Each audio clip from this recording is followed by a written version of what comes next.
자, 오늘도 그걸 이어갈지 우리 시장 또 풀어보도록 하기 위해서 정보회의 시작하겠습니다. 730 정보회의 위드금융의 정태근 팀장과 함께합니다. 어서 오십시오. 네, 맞습니다. 네, 제가 대충 너스레는 떨어놨는데 네. 뭐 요점은 사실 없어요. 네. 모른다죠, 모른다. 아직 모르겠다. 요즘 보면 시장도 계속 뭐 오르는 것 같은데도 뭐 모르겠고. 딱히 기분은 안 좋아요, 그렇죠. 오르는데. 예. 예, 질적으로 또 나쁘다고 하기도 뭐하고. 삼성전자 어제 실적이 나왔으니까 네. 뭐 예상했던 부분이 좀 있어요. 좀 좋게 나올 것 같다라는. 네. 뭐 그대로 눈높이 좀 맞춰준 것 같고. 주가는 장중에 좀 뭐 출렁거림이 있었습니다만 그래도 오르긴 올랐대요, 그죠? 네. 자, 우리 국내 로컬 이벤트는 누가 뭐라 그래도 어제 선거였을 거고 보궐선거가 끝났는데 이제 야당의 압승이라고 표현을 할 수 있겠죠. 네. 네. 뭐 하여튼 선거는 결과는 그렇게 나왔으니까. 그러면 이제 그것도 주시장에 어떤 영향을 줄 건지. 뭐 동양인들이 좀 특이한 기업들이 몇 개 있죠. 일단은 뭐 선거관 예상이 일단 출구조사에서 일단 압도적으로 나왔기 때문에 아마 예상들을 좀 많이 했을 것 같아요. 네. 그 동별로 보게 되면은 그 종로구 창신이동, 마포구 성산일동, 광서구 화곡 8동, 구로구 항동인가요? 항동 그리고 구로 8동 여기만 박영선 후보가 우세하고 나머지는 다 뺏겼어요. 야당 쪽으로. 25개 동 이렇게 표현하던데. 네, 다 뺏겨버렸는데 지금 아마 이 흐름이 지금 분위기라면 내년 대선까지 이어지지 않을까라는 생각이 좀 들거든요. 그래서 네.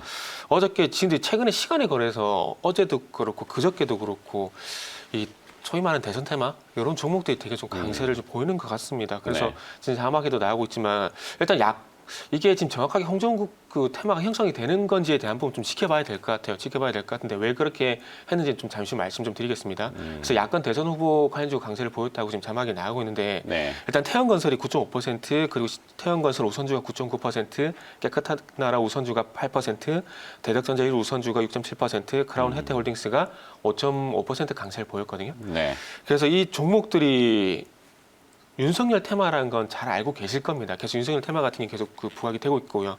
그리고 윤석열 테마 같은 경우에는 지금 아시겠지만 종친에서 이제 향토 기업까지 이렇게 테마가 확대되는 그 양상이 좀 전개가 되고 있는 상황입니다. 그래서 중학교 동문은 안 나오나요 아직? 글쎄요, 지금 찾기가 이게 참 쉽지가 않아요. 계속 거슬러 올라가면 뭐 초등학교 동문도 나올 거고 뭐 유치원을 나오시는지 잘 모르겠지만 뭐 유치원이요? 뭐 그럴 수도 있죠. 아니 근데 사실 황당하죠. 이게 무슨 관련성이 있냐. 그냥 동시의 성을 가진 윤씨? 근데 또 저기가 다르다면서요. 네. 파평윤 씨냐, 뭐 어디 윤 씨냐 그래갖고. 그러니까 그 소위 뭐라 그러죠? 파가 다르다 그러죠? 네네. 증시 안에 파가 다르다 그러는데 본이라고 하는데. 네. 본은 똑같고 파가 이렇게 나뉘니까 그게 좀 본은 똑같아요. 또? 본은 똑같고 파가 날리는 거 아닌가? 그러니까 참 이걸 하고 앉아 있는. 뭐 이게 그러니까 정태근 팀장도 황당하겠죠. 네. 유튜브에 또 어떤 얘기가 올라올지 모르겠지만 이게 참 저도 황당합니다. 솔직히 딜레마입니다. 안 하자니 그렇고 하자니 이슈가 되고 있는데 이슈도 되니까 해야 될 것 같고요. 이런 좀 딜레마가 있거든요. 그거 좀 이해를 해주셔야 돼요. 그런 테마에 편입이 됐다 이렇게 표현을 해요. 네. 뭐 어떻게 편입을 시키는 건지 거래소에서 편입을 시키나 그렇게? 그건 아닐 거고. 이거 뭐 음모론적인 얘기지만 누가 뒤에서 만들 작업을 하잖아요, 솔직히. 근데 그거를 이렇게 시원하게 얘기는 할 수 없는 부분들이 좀 있는 뭐 것도 있고. 마켓이라고 하는 시장이니까 그렇게 이해할 수도 있겠지만 그것도 다 그러니까 어찌 보면 이거를 짧은 유행 이렇게 좀 이해를 하시고 좀 말씀드려야 될 것 같아요. 지금 어쨌든 어제 보궐선거 끝났고 그러면 이제 1년 남은 대선 쪽으로 가게 되면서 또 후보에 대한 얘기가 계속 나올 수밖에 없는 상황이거든요. 지금 그렇기 때문에 대선 테마는 끝나는 게 아니라 아마 이제부터가 저는 시작이라고 생각을 하고 있습니다. 그렇겠죠. 뭐 이제 대선 모드라고도 얘기를 할 수도 있겠지만 하여튼 뭐 정치 테마죠. 정리된 화면이니까 좀 풀어주시죠. 이거 좀 말씀드릴 건데 홍정욱까지 왜 언급이 됐냐면 지금 태형건설이 아시다시피 윤석민 대표 때문에 일단 종친의 테마가 있고 거기다가 홍정욱 전 의원하고 하버드 동문입니다. 그러다 보니까 지금 태형건설이 떴다라는 게 지금 기존의 윤석열 테마 쪽으로 가는 건지 아니면은 홍정욱이라는 또 새로운 또 컨텐츠라고 해야 될까요? 이게 또 부각이 되는 건지에 대한 어떤 기점이 되어보면 될 것 같아요. 그 대덕전자 우선주도 강세를 보이는데 보시면 아시겠지만은 김모 이사라고 했는데 그냥 김호이조 이사라고 할게요. 김호이조 이사가 서울대 법대 79학번이에요. 이사. 네. 대표이사는 아니. 네, 이사요. 이죠. 사내이사. 네. 사내이사 김호주 이사가 서울법대 79학번이고 그리고 60년생 또 동갑입니다. 윤석열 씨랑. 아, 그래서 그런 부분도 있고 엮였고요. 그리고 크라운 제가는 이거는 윤석빈 그러니까 윤자만 들어가면 다 엮이는 것 같아요. 그러니까 대표이사가 저게 종신에다가 충남 아산 공장이 있고 서산 영업소를 보유하고 있는데 요거는 또 말씀드리면은 아시다시피 또 향토기업. 그리고 그 이틀 전에 그 노르페이트 윤석열 네. 전 검찰총장의 부친이 뭐 저쪽에 뭐 어쩌다고 뭐 얘기하던데 이제 부친 가족들도 고향이 논산이에요. 논산이에요. 논산인데 네. 논산하고 기업 참 이것도 참 웃긴 얘기인데 그래서 어쨌든 말씀 그 윤석열 테마 계속 진화를 하고 있다고 말씀드렸듯이 종신에서 향토기업까지 계속 진화가 되고 있는데 진짜 나중에는 이제 초등학교 동상까지 나오는 게 아닌 그런 생각이 좀 드는데 아니 근데 태영건설은 최근에 이제 SBS의 이제 지분 네, 그리고 또 뭐 그 뭐죠 그 폐기물 처리 네. 이쪽으로 오히려 본질적인 거는 네. 그쪽이었는데 이렇게 본질이 있고 네. 어떻게 하다 보니 이제 뭐 네. 이런 테마의 원해서인 건 아니지만 그렇게 되는 경우는 어쩔 수 없다고 치고 깨끗한 나라 같은 경우는 부정을 해도 계속 변동성이 있잖아요. 네. 깨끗한 나라는 본질이 생활용품 아닌가? 생활용품인데 그것도 윤석열 테마로 엮여가지고 급등을 하니까 공시를 통해 가지고 저 우리랑 상관없다 이렇게 얘기를 하는데도 또 변동성이 생기고. 깨끗한 나라 그러면 보통 우리가 이제 화장지를 많이 네네. 얘기하죠. 소위 말해 화장지 많이 쓰죠. 가정용품. 윤석열 총장이 그 화장지를 쓰나? 그건 아닐 거 아니야. 그건 아니고 이렇게까지 이것도 가면은 인맥 테마요. 인맥 테마. 경가지 있다는데 네. 그래서 지금 그런 대덕전자야 부분인데 뭐 이 사실 네. 삼성 협력사들의 모임이 있어요. 그쵸. 네. 성우회. 예. 하여튼 거기 또 이제 1차 벤더들 모임들이 있잖아요. 네네네네. 네. 성우회 회장이 대덕전자 대표이사이기 때문에 뭐 그렇게 삼성전자의 실적이 좋고 낙수 효과로 이제 벤더들도 조금 추정컨대 네. 좋아지지 않겠어? 그리고 실적을 추정해 보니까 이럴 것 같아. 그래서 대덕전자면은 우리가 이해를 하는데 그쵸. 네. 아까 뭐 대덕전자 김 이사? 일무비 이런 것들이 있으니까. 우선주도 어제 네. 보니까 조금 많이들 그렇죠. 그리고 최근에 보이는 또 것 우선주 같은데. 강세가 또 트렌드인데 네. 이게 우선주 강세 보니 좀 변곡점이 발생이 되지 않습니까? 네. 그래서 이것도 좀 주목을 좀 해봐야 될 것 같아요. 그래서 지금 근데 제가 홍정욱 전 의원을 또 본 이유가 뭐냐면 그 김종인 비대위원장 있지 않습니까? 네. 그 갑자기 종편이 돼버렸네요. 비대위원장이 작년에 무슨 얘기를 했냐면 70년대생 이후에 어떤 젊은 후보를 일단 대선 후보로 생각하고 있다는 얘기를 했었거든요. 그러면서 가장 먼저 들어온 게 홍정욱 전 의원이었고, 근데 홍정욱 전 의원 같은 경우 그 서울시장 관심 없다 얘기하면서 일단락이 됐는데 네. 아마 일단 이 보궐선거 어쨌든 오세훈 후보로 끝이 났고 이제 앞으로 대선을 준비를 해야 되는데 아마 기존에 있는 후보들은 아마 안 쓸 것 같아요. 이번에 오세훈 후보가 20대 여성에서 40%가 넘는 지지율을 받았거든요. 30대 같은 데 50% 넘게 받았어요. 그래서 그래서- 지금 뭐 자막이 네. 나오는데 하여튼 뭐 가족 문제들 민감할 수 있기 네. 때문에 근데 팩트니까 저. 네. 네. 마약 사건이 있었는데 이것도 그 항소심에서 징역 2년 6개월하고 집행유예 3년을 받았거든요. 네. 그래서 아마 이게 만약에 뭐 홍정욱 그 전 의원이 대선 후보 나오게 된다면 여기서 아마 되게 태클이 많이 걸릴 거라 생각이 들거든요. 오세훈 후보 같은 경우도 내곡동하고 생태탕 때문에 되게 많이 발목이 잡혔는데 아마 이 부분이 좀 걸릴 것 같아요. 그런데 제가 볼 때는 윤석열 후보가 어쨌든 부각이 됐던 부분들을 보게 된다라면은 이때 당시에 그 홍정욱 전 의원이 진짜 깔끔하게 여기서 인정을 하고 반성을 하겠다는 얘기를 하면서 이렇게 물러났거든요. 그래서 그런 이미지를 보게 된다면 윤석열과 좀 일맥상통한 이미지가 좀 있는 것 같아요. 네. 그렇기 때문에 좀 발목을 잡힐 요인도 있겠지만 깨끗하게 물러났다는 부분들을 보게 된다라면은 일단은 이 마약 문제가 또 어찌 보면 좀 깨끗하게 넘어갈 수 있고 어찌 보면 또 젊은 20대, 30대 여성들의 어떤 지지를 얻을 가능성도 있다라고 보게 된다라면은 일단 후보로서 나올 가능성이 있을 것 같은데 그래서 앞으로 만약에 그 홍정욱 전 의원이 야권 내에서 이제는 안철수가 이제 나설 수밖에 없는 상황인데 안철수, 윤석열, 뭐 홍정욱 씨가 나올지 모르겠지만 이렇게 3파전이 만약에 되게 된다라면은 네. 홍정욱 관련주도 좀 봐야 되는데 그래서 다들 잘 아시겠지만 홍정욱 관련주도 아까 자막에 나갔지만 KN이라든지 동양물산, 벽산, 하츠, 휘닝스 소재, 후성. 근데 요 기업들은 일단은 인맥들, 가정 내 인맥들만 고맙어요. 네. 그러다 보니까 참 웃긴 게 동양물산 같은 경우에는 그 홍정욱 전 의원 아내의 이모부, 허광수, 누나, 남편, 김희용이 최대 중이니까 사돈의 8천까지 다 끌어낸 거예요, 지금. 다 끌어냈고요. 그리고 지금 휘인스 소재 같은 경우에도 아내 사촌인 허송 부인의 작은 아버지 이런 식으로 연결이 계속 돼요.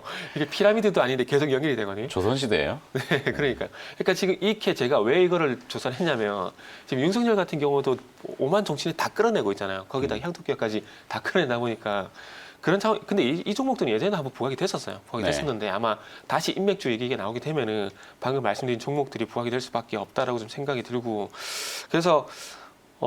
앞으로 또 야권에서 어떤 여권은 이미 지금 이재명 그리고 이낙연 후보로 거의 압축이 되는 분위기고 새로운 후보가 나올지에 대한 부분들은 봐야 되겠지만 어쨌든 강력한 2인 체제가 있는 상황인 거고 야권 같은 경우는 안철수의 어떤 탑에서 죄송합니다 윤석열이 제가 볼 때는 그 소위 말하는 국민의힘하고 성향은 안 맞는데 어떻게 될지 모르겠지만 어쨌든 여권을 제외를 하고 야권이라 봐야 되기 때문에 야권 쪽을 보게 되면 안철수란지 윤석열이란지 그리고 이제 홍정 후보가 나올지 모르겠지만 SNS에서 뭐 의미심장한 글을 남겼다 그 얘기는 이거를 정치 복귀한다고 연결시키는 게 맞는지 모르겠지만 일단은 뭐 그렇게 지금 해석을 하고 있는 상황이기 때문에 김정은 비대위원장이 아마 이 비대위원장 유지를 하게 된다라면은 접촉할 뭐 나올지 안 나올지는 솔직히 잘 모르겠습니다. 저도 모르겠는데 접촉할 가능성은 있다라는 측면에서는 보고 봐야 되지 않을까 좀 생각이 들고요. 네. 이러다 보니까 계속 그 종편이 되고 있는데 일단 그 여기까지만 말씀을 좀 드리고 네. 그래서 아무튼 그러니까 이런 부분들이 자본시장이 조금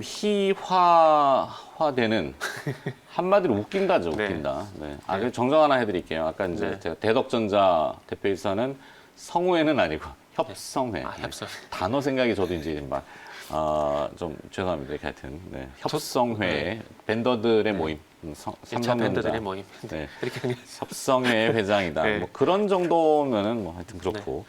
하여튼 인맥을 이렇게 연관 짓는 거는 기업의 본질은 완전 무시하는 거죠. 완전히 더 떨어지고 이렇게까지 된 거는 모두의 책임이죠, 사실은. 네, 집권 여당도 이번에 이제 그 민심이 상당히 가혹하게 이렇게 표현한 부분은 부동산 정책의 가장 근본적인 원인이 있을 거고 어쨌거나 정책은 지금 아직 진행 중이지만 성공했다 이렇게 판단할 수는 없잖아요, 그죠? 그렇죠. 그리고 또 LH 사태라고 하는 것들이 물론 그게 당장 지금의 정부 상태에서라고 하지는 않지만 대처하는 방법들이 매끄럽지 못했고 그리고 또 이제 부동산 세금 같은 이 조세 저항이 굉장히 강했다. 되게 심하잖아요. 네.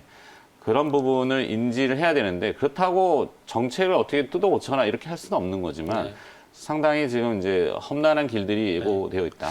저는 그 부동산 시장의 전환의 시발점이 저는 전매 제한이라고 생각을 하고 있거든요. 근데 결국 전매 제한을 안 풀면 재개발인 재건축이 저는 쉽지가 않다라고 생각을 합니다. 실내로 여러 가지 재건축, 재개발 단지가 있는데 서울 쪽 같은 대표적인 음마아파트고 부산 쪽 같은 경우는 삼익비치 이쪽인데요. 이쪽이 전매 제한이 풀려야 재개발이 추진이 되고 거기에 대한 부산시장 활성화가 된다고 저는 보거든요. 이게 이게 동전이 양면과 같이 좋게 얘기하면 투자라고 할 수 있지만 투기꾼들이 안 달라들 수는 없어요. 그러면은 중요한 건 이 투자 어떤 그 깨끗한 투자 세력이든 아니면 투기꾼 이 사람들이 들어오면 전매 제한이 풀려야 돼요. 왜냐하면은 재개발, 재건축은 입주권이 아니라 분양권을 보고 들어오는 거거든요. 그 분양권 거래가 돼야지 이게 재개발, 재건축에 대한 이게 활성화가 되는데 전매 제한 때문에 이게 안 되기 때문에 재개발, 재건축이 제가 볼 때는 신림 뉴타운처럼 추진한 곳도 있겠지만은 쉽지는 않다라고 생각을 합니다. 그래서 앞으로 아마 이걸 풀지 않으면은 지금 음마라든지 그리고 저쪽 그 부산 쪽의 삼익비치라든지 그리고 부산 동래 럭키 이쪽 같은 경우는 앞으로 10년간은 재개발은 재건축은 광안리 쪽에 있는 거 말씀하시죠? 해변가에 있는 아파트 알록달록 이렇게 파란색 노란색 오래된 그 제가 어릴 때 광안동에서 태어났거든요. 부산이세요? 광안리에서 태어났는데 이게 삼익비치가 이건 음모론적인 제 개인적인 생각입니다. 광안리 물이 진짜 깨끗했었는데 제가 볼 때는 삼익비치가 들어오면서 광안리 물이 좀 많이 생활학도가 더러진 것 같아요. 그래서 개인적으로 좀 그런 게 아쉬운데 어쨌든 이런 그 부산 동네 럭키 아파트 이런 부분들을 보게 되면 아마 여기에 물리신 분들 분명히 있을 거예요. 중요한 건 결국 전매 제한을 풀어야 되고 전매 제한을 풀어야지 전매 제한 풀게 되면 또 부동산 커브가 또 생길 수 있기 때문에 이 전매 제한이 제가 볼 때는 야권 쪽에서 푸는 게 제가 만약에 잡는다고 대선까지 잡는다고 하더라도 이 풀게 되면서 초기에 생기는 거품에 대한 부분들은 아마 감당이 제가 볼 때는 안 된다고 봅니다. 근데 지금 하여튼 정치 얘기는 좀 그렇긴 합니다만 내년 대선이 있더라도 현재 총선까지는 총선이 2024년도 2022년 2022? 네. 아, 2020년 맞나요? 아니죠. 2022년도가 이제 대선, 총선. 아, 총선. 그 이제 2024년. 국회의원 선거. 네, 맞네요. 네. 24년. 그게 아직 한참 남았기 네네. 때문에 지금은 집권 여당이잖아요. 네네. 그러니까 정책을 펼 때 미국의 경우도 우리가 뭐 민주당이니 공화당이니 뭐 이런 것들을 많이 논했듯이 네. 쉽게 갈 수는 없는 부분. 물론 이제 견제하는 거가 조율을 이루면서 좀 잘했으면 좋겠는데 네.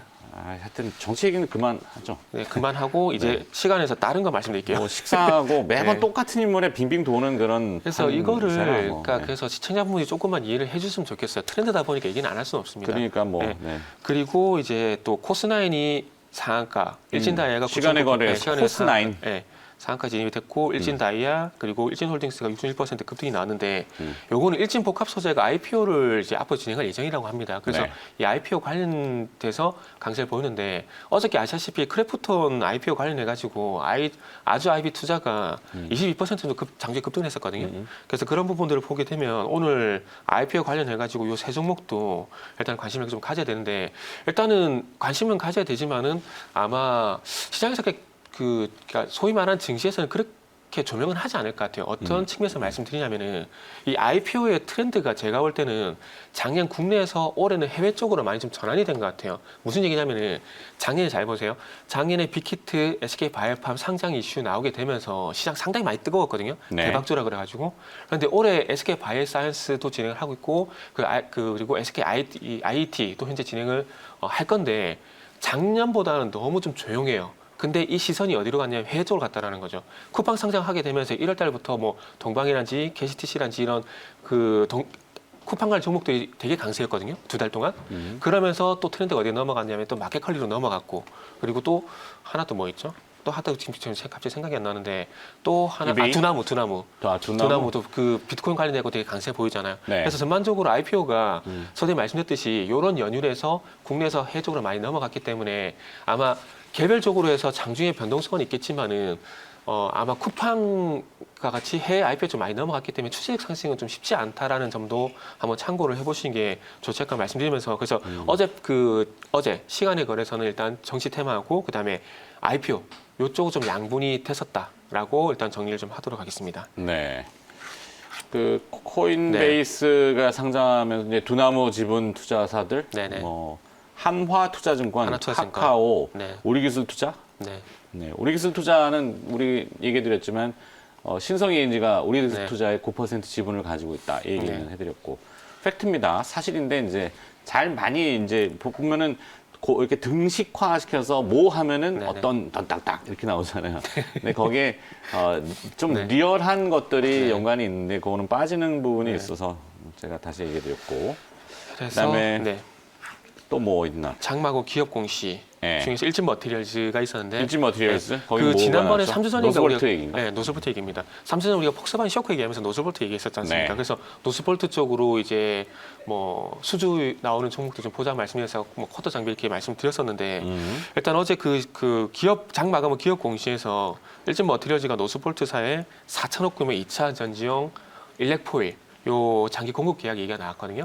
그래서 이거는 일렉포일은 이렇게 생각하시면 될 것 같아요. 구리 호일. 그 예를 들면은 우리가 소위 그 고기 구워 먹을 때 은박지 호일 쓰잖아요. 네네네. 그게 구리라고 좀 생각하시면 돼요. 그게 구리 호일이라 그거를 구리로 만든 게 구리 호일이라 생각을 하시면 돼요.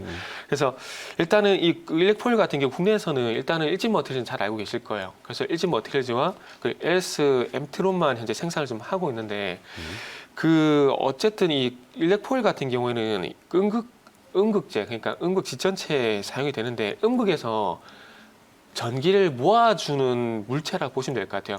그러니까 양극재 같은 경우에는 이게 충전과 연관성이 있고 그다음에 음극재 같은 경우는 이게 충전된 전기를 이제 쓰는 쪽으로 활용한 쪽으로 이제 연결된다 좀 보시면 되는데 일단은 이 일렉포일이 온도 변화라든지 외부 충격에 대해서 배터리 팽창이라든지 손상을 방지를 해주고요. 그리고 이것뿐만 아니라 그 배터리 팽창 이런 문제, 마모성 문제 이런 뿐만 아니라 그 밀도를 높이기 위해서 이 구리효율이 되게 많이 들어간다고 해요. 근데 이 밀도가 올라가게 되면 어떤 일이 발생되냐면 어떤 긍정적 현상이 있냐면은 주행거리가 늘어나요. 그러니까 소위 한 번 충전하면 500km, 뭐 400km 얘기를 하잖아요. 네. 그래서 이 좀 속된 표현을 쓰자면은 그 응급집 전체에 구리 호일을 좀 많이 때려 박으면은 주행 거리가 늘어납니다. 밀도가 늘어나면서. 그래서 아마 그 전고체 배터리로 가려고 하는 것도 결국에는 밀도 문제거든요. 근데 지금 전고체 쪽으로 빠르게 가지 못한다면 기존의 리튬이온 쪽으로 갈 수밖에 없는데 그렇게 본다면 이 기존의 리튬이온 배터리 속에서 이 밀도를 높이기 위한 방법은 여러 가지가 많지만 그 중에 하나가 또 응급집 전체에 구리 호일을 많이 때려 박으면은 일단 죄송합니다. 에너지 밀도가 올라가기 때문에 그리고 에너지 밀도가 올라가게 되면 주행거리가 늘어나고 이런 효과가 있기 때문에 앞으로 그 일렉포일 같은 경우도 관심을 좀 가져야 되는데 그중에서 이제 노스볼트 쪽으로 납품 진행을 하고 있는 상황이기 때문에 장기 공급 계약 소식이 나왔기 때문에 일진 머티리얼즈도 한번 관심을 가져보면 좋지 않을까. 노스볼트 관련주로서 일진 머티리얼즈 한번 관심을 가져보면 좋지 않을까라는 측면에서 어저께 일진 머티리얼즈가 눈에 띄었다라는 2차 전지 말씀드리겠습니다. 뭐 개별 기업의 일진 머티리얼스, 뭐 삼성 SDI도 어제 주가가 좀 강했는데 골드만삭스가 이제 전 세계 2차 전지 관련 기업들, 유망한 기업들을 선정할 네. 때 이제 삼성 SDI를 편입을 네. 언급을 했죠. 편입까지는 아니고 이제 자기네 포트폴리오 공개한 건 아니니까. 네. 네. 근데 뭐 지금 또 보니까 각형 배터리를 네. 브랜드화해서 폭스바겐 중심의 유럽 시장을 본격 공략할 거다. 네. 뭐 이런 표현들이 있고. 이게 좀 나뉘는 것 같아요. 북미 쪽은 아직까지 테슬라가 원통을 쓰고 있지 않습니까? 네네네. 근데 유럽 쪽은 전향적으로 각형으로 좀 가는 것 같아요. 근데 각형으로 가는 거는 아시다시피 전고체 어떤 시초 초기라고 보길 수가 있기 때문에 아마 앞으로 트렌드 전고체 쪽으로 만약에 가게 된다라면은 각형 쪽으로 갈 수밖에 없을 것 같아요. 네. 네.